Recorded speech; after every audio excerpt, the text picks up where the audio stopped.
అంటే మీరు టీఆర్ఎస్లో బాగా పనిచేశారు, కేసీఆర్ గారితో సన్నిహితంగా ఉన్నారు, మీరు మహబూబ్ నగర్ జిల్లా పార్టీ అధ్యక్షులు చేశారు.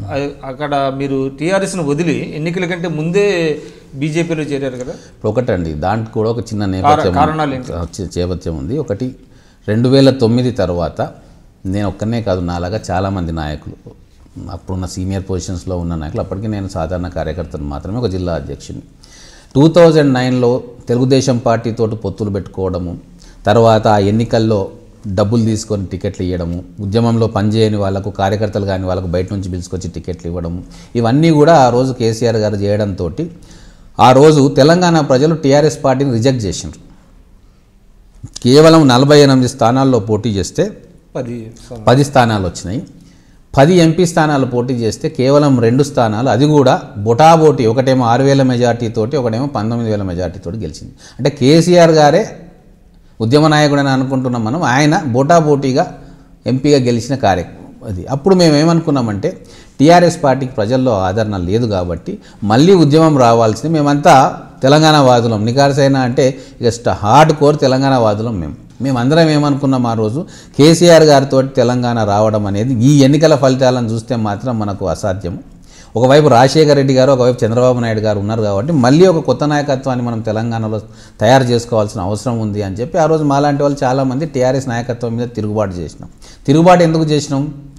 కేసీఆర్ గారి నాయకత్వం మీద తిరుగుబాటు చేసినాం. టీఆర్ఎస్లో కొత్త నాయకత్వం రావాలి, ఆ కొత్త నాయకత్వంతో మళ్ళీ ఉద్యమాన్ని ముందుకు తీసుకుపోవాలనే ఆలోచనతోటి. అదో వ్యక్తికో లేదా ఒక పార్టీకో వ్యతిరేకమైన తిరుగుబాటు కాదు.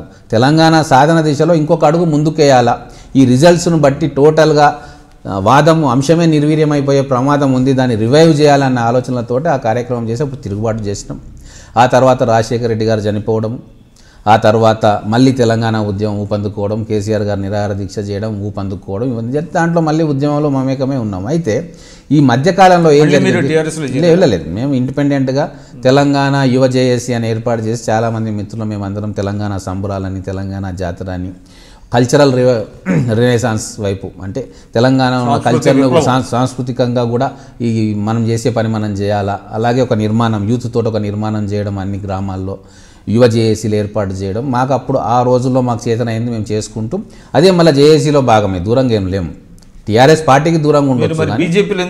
అయితే 2009, 2010 తర్వాత శ్రీకృష్ణ కమిటీ రావడము, ఆ తర్వాత 2009 ఎండ్ తర్వాత జేఏసీలు ఏర్పాటు కావడం, మొత్తం తెలంగాణ సమాజం అంతా కూడా ఒక ప్లాట్ఫామ్ మీదకి రావడము, ఇవన్నీ జరుగుతున్న క్రమంలో రాజీనామాల పర్వం స్టార్ట్ అయింది. అప్పుడు యాక్చువల్గా జేఏసీ ఎమ్మెల్యేలందరినీ రాజీనామాలు చేయమని కోరడం జరిగింది, తెలంగాణ ప్రాంత ఎమ్మెల్యేలను. దాంట్లో మిగతా పార్టీ వాళ్ళు వాళ్ళ నాయకత్వం వాళ్ళకి నచ్చజెప్పుకోవడంతో కొంతమంది రాజీనామాలు చేయడం, ఈ లోపల టీఆర్ఎస్ పార్టీ కొంతమంది ఎమ్మెల్యేలను తమ వైపు లాక్కొని రాజీనామాలు చేయించి వాళ్ళ టికెట్ తోటి గెలిపియడం, ఇదంతా ఒక జరుగుతూ ఉంది.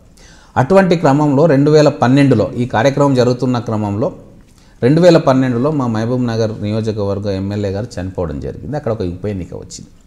ఆ రోజు మేము ఆలోచించింది ఏంటి అంటే, వన్ సైడ్గా టీఆర్ఎస్ పార్టీయే రాజీనామాలు చేసి వాళ్ళే గెలిపించుకుంటూ ఉంటే, మరి కాంగ్రెస్ పార్టీ అంటే ఇక్కడ రూలింగ్ పార్టీ ఉంది కాబట్టి, కిరణ్ కుమార్ రెడ్డి గారు ముఖ్యమంత్రి ఉన్నారు కాబట్టి దాంట్లో ఆయన పెద్దగా తెలంగాణ అంశం వైపు ఆయన హైకమాండ్ ఒత్తిడి చేసే కార్యక్రమం చేయరు. కానీ ఇంకొక ప్రిన్సిపల్ మేజర్ అపోజిషన్ పార్టీ అయిన బీజేపీకి కూడా ఇక్కడ స్టేక్ ఇవ్వాలి కదా. మనం తెలంగాణ ప్రాంతంలో మీరు అప్పటికే తెలంగాణ వైపు అడుగులు వేస్తూ ఉంది, చాలా ఫర్మ్ కమిట్మెంట్ తోటి. అప్పుడు కిషన్ రెడ్డి గారు పౌరయాత్ర చేయడము, సుష్మా స్వరాజ్ గారు రావడం, వాళ్ళ అధ్యక్షులు నితిన్ గడ్కరీ గారు వచ్చి మేము తెలంగాణ ఇస్తాం 100 రోజుల్లో మా ప్రభుత్వం వస్తే అని చెప్పడం, గ్రామాల్లో శ్రేణులు కూడా, బీజేపీ శ్రేణులు కూడా తెలంగాణ ఉద్యమంలో పూర్తి స్థాయిగా పాల్పంచుకోవడంతో మాకు ఒక ఆలోచన వచ్చింది. ఇప్పుడు బీజేపీ పార్టీ తరఫున కూడా నిలబడితే కేంద్రంలో మనకు పార్లమెంట్లో బిల్లు ప్రవేశపెట్టేటప్పుడు ఖచ్చితంగా బీజేపీ అగ్రనాయకత్వం కూడా తెలంగాణ ప్రజల పక్షాన నిలబడే అవకాశం వస్తుంది. ఏదైనా పొలిటికల్ పార్టీయే కదా, ఈ ప్రాంతంలో వాళ్ళకి స్టేక్ ఉంటే తప్ప వాళ్ళు పార్లమెంటులో తెలంగాణ గురించి అంత గట్టిగా మాట్లాడకపోవచ్చు. మరి ఇక్కడ చూస్తే వన్ సైడ్గా మొత్తం టీఆర్ఎస్ పార్టీకి పోతే, టీఆర్ఎస్ పార్టీ ఇక్కడ బలోపేతం కావచ్చు, కానీ పార్లమెంట్లో వీళ్ళకున్న స్థానాలు 2. ఆ 2 స్థానాలతోటి మనం తెలంగాణ తెచ్చుకోలేం కాబట్టి ఎలాగో కాంగ్రెస్ పార్టీ ఇస్తా అంటుంది. కానీ ఒకవేళ కాంగ్రెస్ పార్టీ బిల్లు పెట్టే సందర్భంలో బీజేపీ దాన్ని వ్యతిరేకించే అవకాశం కూడా లేకపోలేదు. సో బీజేపీని మనం కట్టడి చేయాలంటే తెలంగాణ రాష్ట్రం వస్తే మీ స్టేక్ కూడా పెరుగుతుంది అనే ఒక సందేశం ఇవ్వాలని చెప్పి మేమందరం ఆలోచించుకొని, ఎందుకు మనం బీజేపీ నుంచి పోటీ చేయకూడదు, బీజేపీకి కూడా ఇక్కడ స్టేక్ హోల్డర్గా ఎందుకు చేయకూడదు అనే ఆలోచనతోటి అప్పటికప్పుడు నిర్ణయం తీసుకొని అంతలోపనే కిషన్ రెడ్డి గారు ఆహ్వానించడం జరిగింది. మీరు ఉద్యమంలో ఉన్నారు కాబట్టి మా వైపుగా నిలబడి మీరు పోటీ చేయండి, ఖచ్చితంగా మీరు గెలుస్తారు, కేంద్ర నాయకత్వాన్ని మనం గట్టిగా ఒప్పించుకుందాం. ఎందుకంటే వారు కూడా అప్పుడు ఉద్యమంలో ఉన్నారు, చాలా సీరియస్గా ఉన్నారు. కాబట్టి వాళ్ళ మాటలను కూడా మేము అందరితో ఆలోచించి, ఇంక్లూడింగ్ జేఏసీ వాళ్ళతో కూడా ఇంటర్నల్గా ఆలోచన చేసి ఇది బాగుంటుంది అని చెప్తే అప్పుడు రంగంలోకి దిగడం జరిగింది. అప్పుడు త్రిముఖ పోటీ వచ్చినప్పుడు అప్పుడు టీఆర్ఎస్కు మాకే ప్రధానమైన పోటీ. అప్పుడు మొత్తం జేఏసీ కూడా టోటల్గా కాంగ్రెస్ ఉంది, కానీ అప్పుడు కిరణ్ కుమార్ రెడ్డి కాంగ్రెస్ అయిపోయింది అప్పుడు. సో ఎన్నికల్లో, ఉప ఎన్నికల్లో కాంగ్రెస్ను గెలిపిస్తే అది కిరణ్ కుమార్ రెడ్డికి బలోపేతం అయ్యే అంశం. అప్పుడు నేను తెలంగాణ లేకుండా కూడా నేను మేనేజ్ చేయగలుగుతా అని చెప్పి హైకమాండ్ ఒప్పించుకునే గొప్పతనం నేర్పారు. బీజేపీ ఎమ్మెల్యే ఉన్నారు, తర్వాత మొన్న కూడా బీజేపీ తరఫున పోటీ చేశారు. కానీ బీజేపీ నుంచి మీరు ఎందుకు బయటకు వచ్చారు? ఒకటండి, ఇప్పుడు వాస్తవం చెప్పాలంటే బీజేపీలో ఉండి కూడా మా ప్రజలు నన్ను దేనికోసం అయితే గెలిపించిండ్రో దానికోసం బీజేపీలో ఉండి కూడా కీలకమైన సమయంలో కూడా నిలబడడం జరిగింది. మీ అందరికీ తెలుసు, పార్లమెంట్లో బిల్లు ప్రవేశపెట్టినప్పుడు వెంకయ్యనాయుడు గారు కొద్దిగా ఊగిసలాట ధోరణి అవలంబించారు. ఊగిసలాట ధోరణి ఖచ్చితంగా. ఆ రోజు తెలంగాణ అడ్డుకోవడానికి చంద్రబాబు నాయుడు గారు మిగతా శక్తులు చాలా తీవ్రమైన ప్రయత్నం చేసినాయి. ఇంక్లూడింగ్ మోడీ గారిని, అద్వానీ గారిని కూడా ఆ లైన్లోకి తీసుకొచ్చే ప్రయత్నాలు కూడా ఆ రోజు చాలా చేసిండ్రు. ఆ దాంట్లో వెంకయ్యనాయుడు గారికి కూడా చాలా ఇష్యూస్ ఉండే తెలంగాణ దాంట్లో సంపూర్ణంగా బయటకు చెప్తున్నా. అయితే ఆ క్రమంలో ఆ రోజు విమర్శ కూడా అదే చేశాను నేను. మీరు చేశారు, కానీ ఎందుకు చేశాం మేము ఆ రోజు? వీళ్ళు అడ్డుకునే ప్రయత్నం చేస్తున్నారు. బేసిస్ అండి మీ ఆరోపణకి? బేసిస్ ఇప్పుడు మేము ఢిల్లీలో 20 రోజులు అక్కడే కూర్చున్నాము.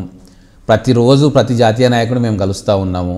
మా చర్చల సందర్భము, వాళ్ళు చెప్పిన మాటలు, ఎవరు అడ్డుకుంటున్నారు, మేమంతా ఓకే ఉన్నాం, ఫలానా వాళ్ళు అడ్డుకుంటున్నారు. మేము రాజ్నాథ్ సింగ్ గారిని కలవడం జరిగింది, అరుణ్ జైట్లీ గారిని, సుష్మా స్వరాజ్ గారిని, వీళ్ళందరినీ కలవడం జరిగింది. మీ అభియోగం ఏంటి? వెంకయ్య నాయుడు గారు చంద్రబాబు నాయుడు గారు మాటలు విని అడ్డుకున్నారనేది అభియోగం కాదండి, అది ప్రతి తెలంగాణ వాదికి తెలుసు. అది ఈరోజు కొత్తగా వచ్చింది కాదు. ఆ రోజు పార్లమెంటులో బీజేపీ బిల్లు ప్రవేశపెట్టడంలో ఆ తాత్సారం ఏదైతే జరిగిందో దానికి ప్రధానమైన కారణం ఒక కోటరీ. చంద్రబాబు నాయుడు గారు దానికి నాయకుడు. ప్రత్యేక విమానం వేసుకొని దేశంలో ఉన్న అన్ని రాష్ట్రాల ముఖ్యమంత్రుల దగ్గరికి పోయి వాళ్ళకి ఏమేం చెప్పుకున్నాడో కానీ మొత్తం మీద ఎవరు కూడా ఈయన కలిసిన ప్రతి నాయకుడు కూడా తెలంగాణకు వ్యతిరేకంగా స్టేట్మెంట్లు ఇచ్చిండ్రు. మొదలు లేఖలు ఇచ్చిన పార్టీలు కూడా వ్యతిరేకంగా మేము తెలంగాణకు సపోర్ట్ చేయమని బహిరంగంగా సమాజ్వాదీ పార్టీ కావచ్చు, లాలూ ప్రసాద్ యాదవ్ కావచ్చు, శివసేన కావచ్చు, ఇటు కూడా లిస్టులు. ఈయన ఎక్కడెక్కడ స్పెషల్ ఫ్లైట్లో పోయి మీటింగ్లు పెట్టుకున్నాడో ఆ నాయకులందరూ కూడా వ్యతిరేకంగా, తెలంగాణకు వ్యతిరేకంగా స్టేట్మెంట్లు ఇచ్చిండ్రు. పార్లమెంట్లో మేము బిల్లు పాస్ చేయమని చెప్పిండ్రు. కేవలం భారతీయ జనతా పార్టీ, మాయావతి గారు, వీళ్ళు స్పష్టంగా ఖచ్చితంగా మేము మద్దతు ఇస్తామని చెప్పి నిలబడ్డ వాళ్ళు వీళ్ళు.